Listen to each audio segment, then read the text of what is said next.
Hello students, कक्षा 11 की biology की ऑनलाइन क्लास में आपका स्वागत है। तो बेटा अपने लेसन नंबर 2 चल रहा है, ठीक है। और इस लेसन नंबर 2 में बेटा अपन ने काफ़ी सारे क्वेश्चन पढ़ लिए हैं और मैं आपसे आशा करता हूँ कि आप भी उन प्रश्नों को ध्यानपूर्वक देख रहे होंगे, सुन रहे होंगे, पढ़ रहे होंगे, ठीक है।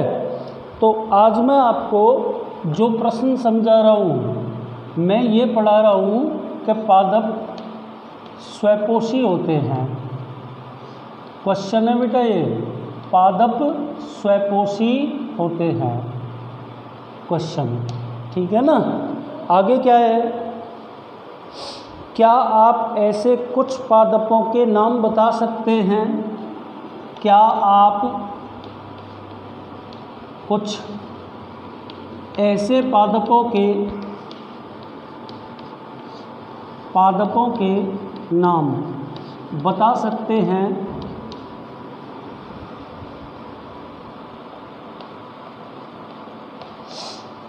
जो आंशिक रूप से परपोषित होते हैं?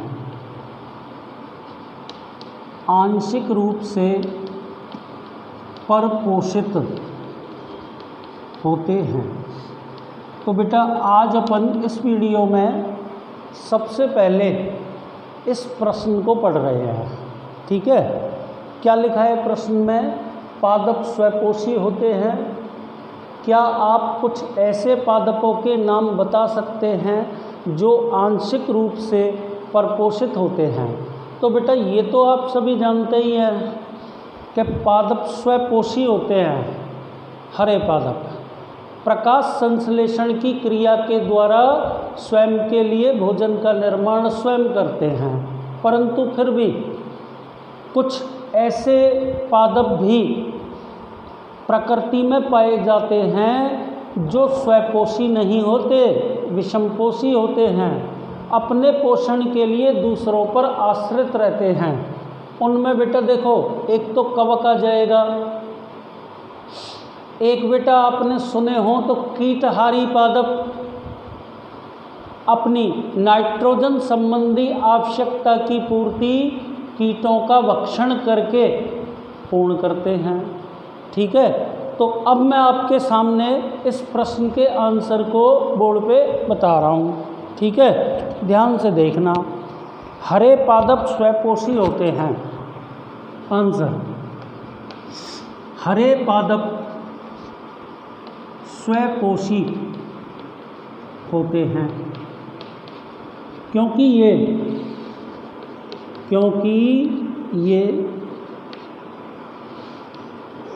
प्रकाश संश्लेषण क्रिया द्वारा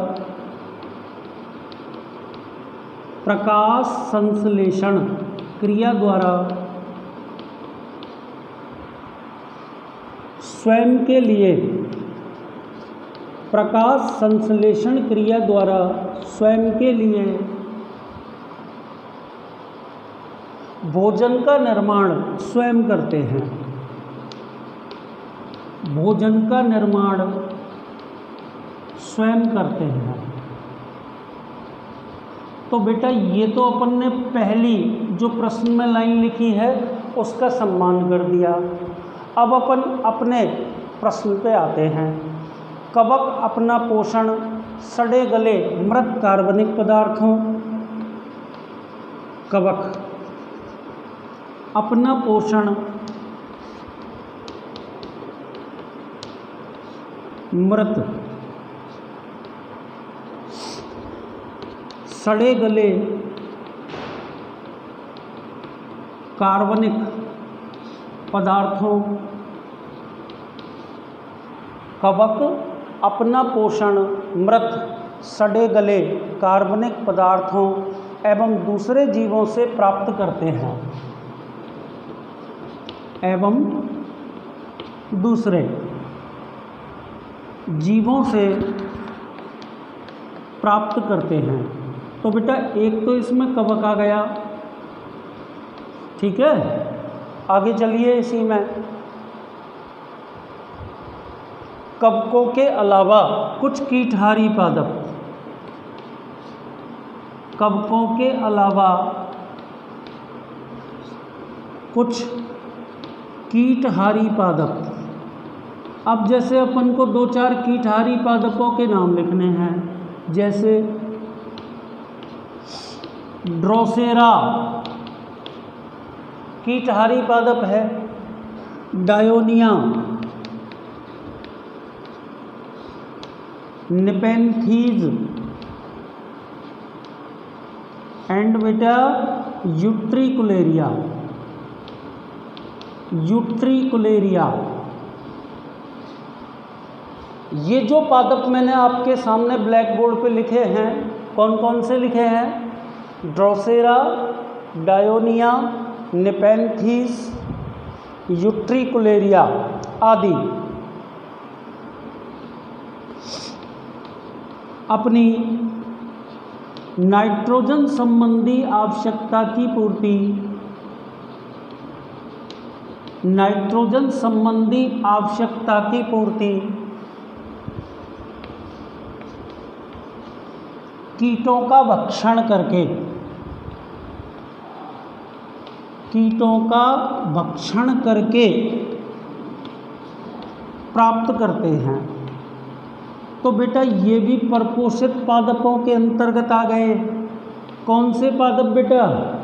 कीटहारी पादप, ठीक है। इसके अलावा अमरवेल एवं चंदन, 2 पादपों के नाम और लिख रहा हूँ, अमरवेल व चंदन। ये दोनों प्रकार के पादप भी परजीवी होते हैं, ठीक है ना। तो ये आपके सामने पूरा का पूरा प्रश्न मैंने ख़त्म कर दिया। एक बार ध्यानपूर्वक सुन लीजिए। देखिए बेटा कि हरे पादप स्वपोषी होते हैं, क्योंकि ये प्रकाश संश्लेषण की क्रिया के द्वारा स्वयं के लिए भोजन का निर्माण स्वयं करते हैं, ठीक है। अब बात करें अपन परपोषित पादपों की, तो परपोषित पादपों में सबसे पहले नंबर पर आएगा कवक। तो बेटा कवक के बारे में अपन क्या बोलेंगे कि ये अपना पोषण मृत, सड़े गले कार्बनिक पदार्थों एवं दूसरे जीवों से प्राप्त करते हैं। कवकों के अलावा कुछ कीटहारी पादप भी हैं, जैसे ड्रोसेरा, डायोनिया, निपेंथीस, यूट्रिकुलेरिया। ये सभी पादप अपनी नाइट्रोजन संबंधी आवश्यकताओं की पूर्ति हेतु कीटों का भक्षण करते हैं, अर्थात अपनी नाइट्रोजन संबंधी आवश्यकता की पूर्ति हेतु परिपोषित हो जाते हैं। उसके अलावा मैंने आपके सामने 2 पादपों के नाम और लिखे, अमरवेल और चंदन। ये दोनों पादप भी बेटा परपोषित की श्रेणी में आते हैं। तो इस तरह आपका आज के इस वीडियो का पहला प्रश्न खत्म हो गया। चलिए अब अपन प्रश्न नंबर 2 पढ़ते हैं, है ना। दूसरा प्रश्न, कवकों में जनन की विभिन्न विधियां। कवकों में जनन की विभिन्न विधियां, इसको आप हेडिंग मान लो चाहे प्रश्न मान लो कि भाई कवकों में जनन की विभिन्न विधियां संक्षेप में लिखिए। कवकों में जनन की विभिन्न विधियों के नाम कह दो, ठीक है। तो देखिए आप, कवकों में बेटा कायिक, अलैंगिक व लैंगिक तीनों प्रकार का जनन पाया जाता है। सबसे पहली बात तो अपन ये बोल रहेंगे कि कवकों में कायिक जनन, अलैंगिक जनन और लैंगिक जनन तीनों विधियों के द्वारा जनन की प्रक्रिया होती है, ठीक है। अब कायिक जनन की बात करें तो विखंडन और मुकुलन के द्वारा होता है। कायिक जनन, कवकों में कायिक जनन की कौन कौन सी विधियां लिख रहा हूं मैं? एक तो विखंडन और दूसरी विधि मैंने आपके सामने बोर्ड पे लिख दी, मुकुलन। ठीक है। अब बात करते हैं अपन अलैंगिक जनन की। तो मैं लिख रहा हूं कवकों में अलैंगिक जनन की क्रिया, अलैंगिक जनन की क्रिया किस किस के द्वारा होती है बेटा? कोनिडिया अथवा चल या अचल बीजाणुओं द्वारा। आपको केवल नाम याद करने हैं। कोनिडिया व चल या अचल बीजाणुओं द्वारा, बीजाणुओं द्वारा। तो ये दो प्रकार का जनन कवकों के अंदर अपन देख चुके। जबकि लैंगिक जनन युग्मनज या निषिक्तांड। अब लैंगिक जनन की बात कर रहे हैं। लैंगिक जनन युग्मनज, युग्मनज को बेटा अपन निषिक्तांड भी कह सकते हैं। युग्मनज या निषिक्तांड एस्कस बीजाणुओं, बेसिडियम बीजाणुओं द्वारा होता है। कौन कौन से बीजाणु बोले? एस्कस बीजाणु, बैसिलस बीजाणु,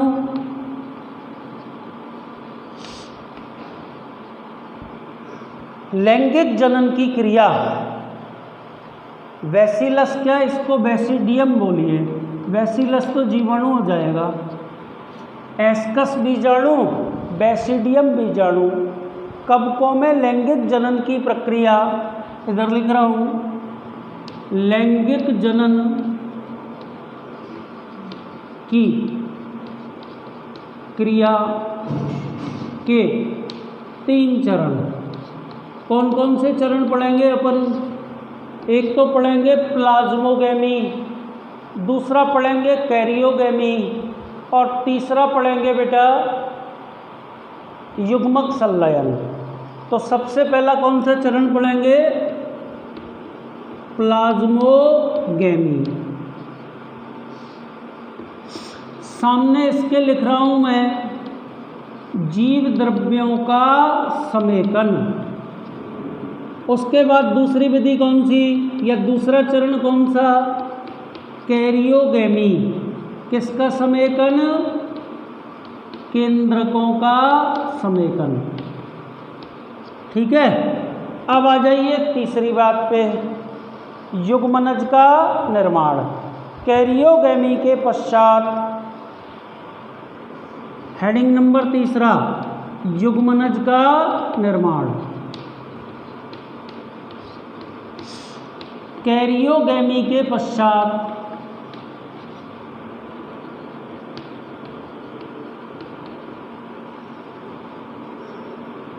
युग्मनज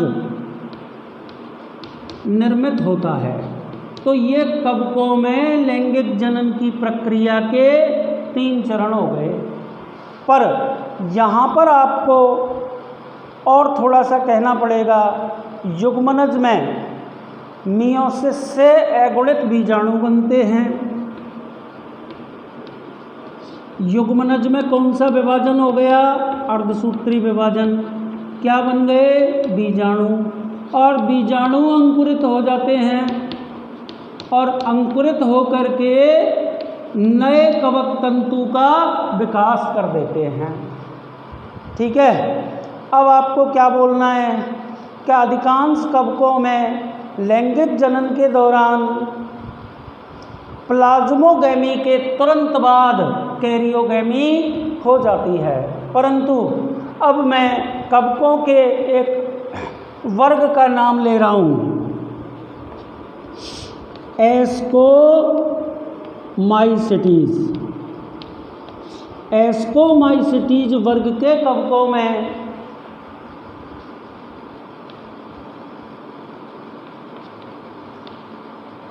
प्लाज्मोगैमी। प्लाज्मोगैमी के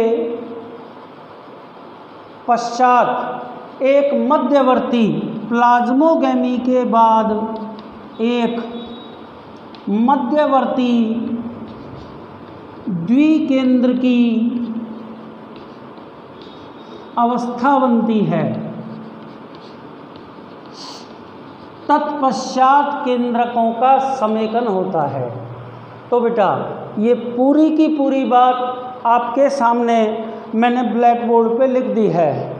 अब आप इस पूरी बात को ध्यान से सुनें। देखिए बेटा, अपन ने प्रश्न क्या लिखा है?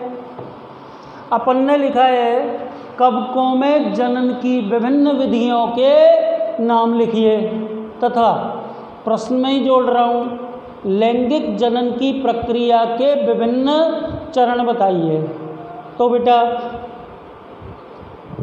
कैसे शुरुआत करेंगे इसकी, आप ध्यान से बोर्ड पे देखते रहें कि कवकों में कायिक, अलैंगिक एवं लैंगिक प्रकार का जनन पाया जाता है।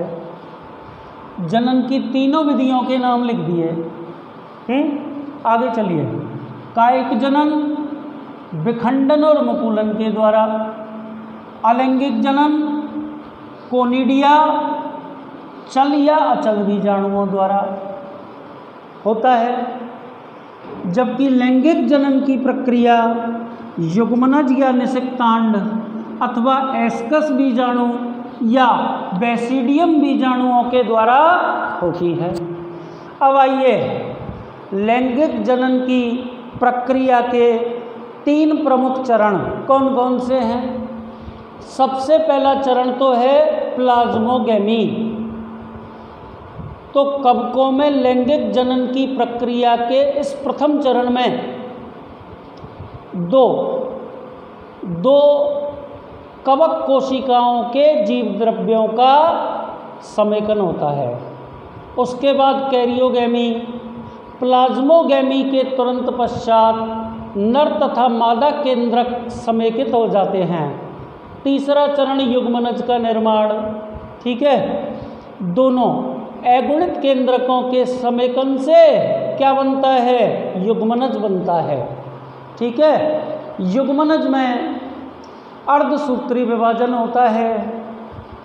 युग्मनज में अर्धसूत्री विभाजन के परिणाम स्वरूप अगुणित बीजाणु बनते हैं और बेटा बीजाणु अंकुरित होकर के नए कवक तंतु का विकास करते हैं। अब यहाँ पे आपको एक बात सीखनी पड़ेगी, कई बार कंपटीशनों में पूछी जाती है कि जनरली बेटा प्लाज्मोगैमी के तुरंत बाद कैरियोगैमी होती है। ठीक है बेटा, लेकिन एस्कोमाइसेटीज वर्ग के कवकों में प्लाज्मोगैमी के तुरंत बाद कैरियोगैमी नहीं होती, बल्कि प्लाज्मोगैमी के पश्चात एक अस्थायी मध्यवर्ती द्विकेंद्र की अवस्था बनती है। कुछ समय पश्चात दोनों के केंद्रकों का समेकन होता है। सुन लिया आपने? तो ये प्रश्न भी आपका खत्म। ठीक है बेटा, अगले प्रश्न पे आ जाइए। प्रश्न नंबर 3 आज के इस वीडियो का, डायटम्स की कोशिका वृत्ति के लक्षण।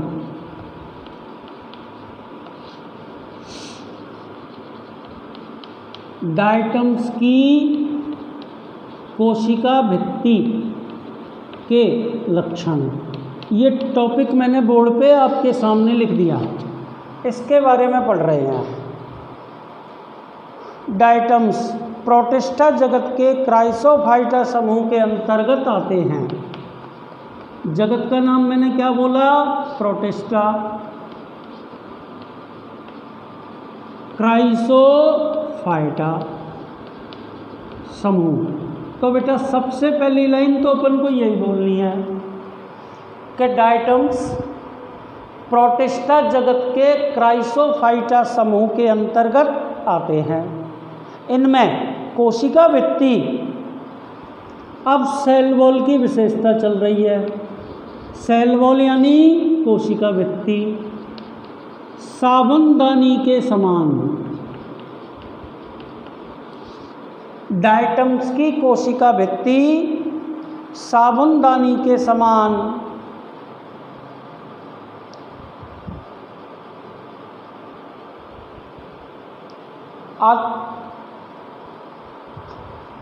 साबुनदानी के समान अतिच्छादित या आच्छादित कह दो कवच बनाती है।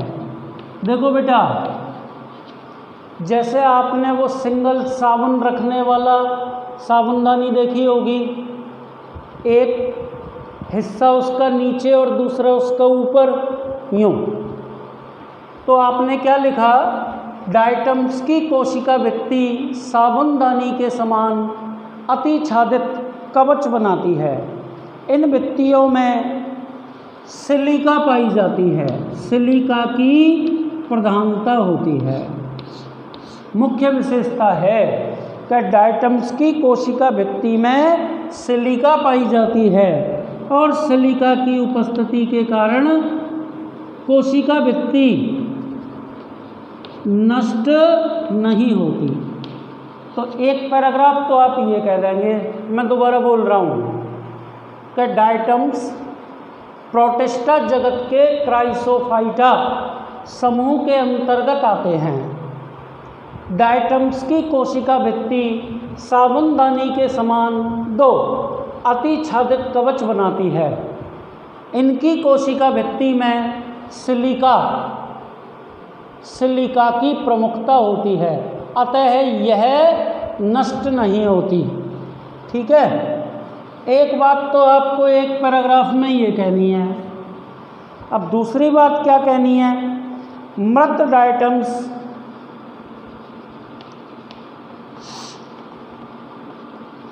अपने वास स्थान में, मृत डायटम्स अपने वास स्थान में कोशिका भित्ति के अवशेष, कोशिका भित्ति के अवशेष, कोशिका भित्ति के अवशेष बड़ी मात्रा में छोड़ते हैं, बड़ी मात्रा में छोड़ते हैं। मतलब जिन स्थानों पर ये पाए जाते हैं वहाँ पर अपनी कोशिका भित्ति के अवशेष बड़ी मात्रा में छोड़ते हैं। इन अवशेषों के समूह को, इन अवशेषों के समूह को डायटमी मृदा, नाम याद रखना पड़ेगा, डायटमी मृदा कहते हैं। अब इस डायटमी मृदा का एक लाइन में उपयोग कह देना है। इस मृदा के कणमय होने के कारण, कणों से मिलकर बनी होती है, कणमय होने के कारण, इस मृदा के कणमय होने के कारण इसका उपयोग पॉलिश करने में तथा तेलों और सिरप के निस्यंदन में किया जाता है। ठीक है बेटा, धन्यवाद।